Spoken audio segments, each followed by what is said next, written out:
All right, we got more tips for you today. If you are going out on a winter snowbird vacation, getting out of the cold weather. So I'm going to talk about snorkeling today. 5 tips about your snorkel.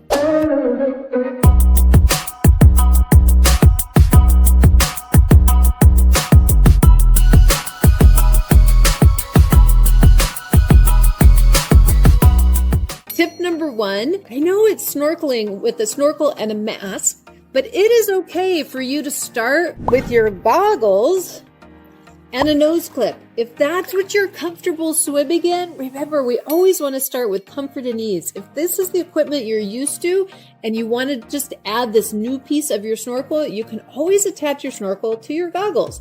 You do need a nose clip though if you're going to do that, because it's really hard to breathe in your mouth and not your nose. Go ahead and start with your nose clip and goggles if those are the things that are comfortable to you. Tip number 2, which way did the snorkel go? This side or this side? It depends on the snorkel that you have. The biggest way you can tell is if you look at the side of it and you see if it has an angle to it, then that's how you want it to be. You want the angle to go towards you.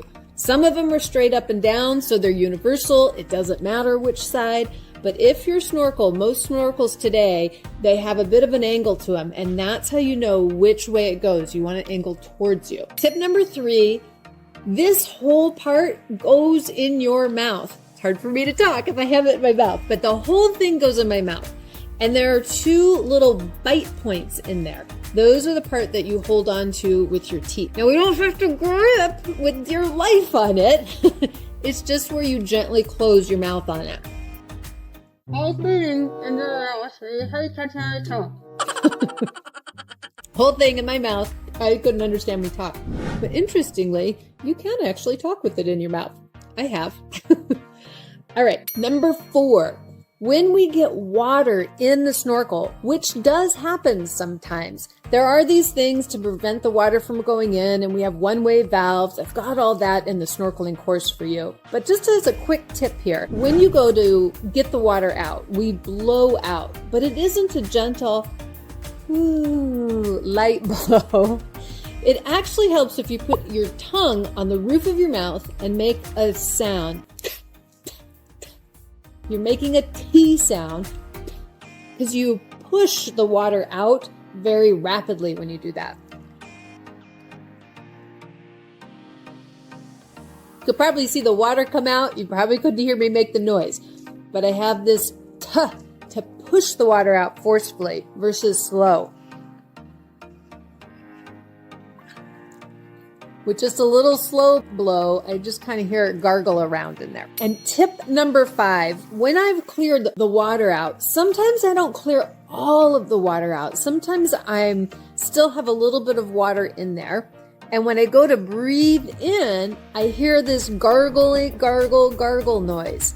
A lot of times people think, oh no, something's really wrong. And that leads us to go to that panic spectrum. Remember, that's what we learned in our foundational information is what to do if we start getting anxious. But if you're hearing that gargle sound, the piece I want you to keep in mind is that means you have air coming over the water. That's the key. You have air. I want you to focus on that part versus the over the water part. Your brain might want to go to, there's water in my snorkel, but there's also air. And that's what you really want. So when you hear that bubble sound, trigger the thought, oh, that's air coming in my snorkel.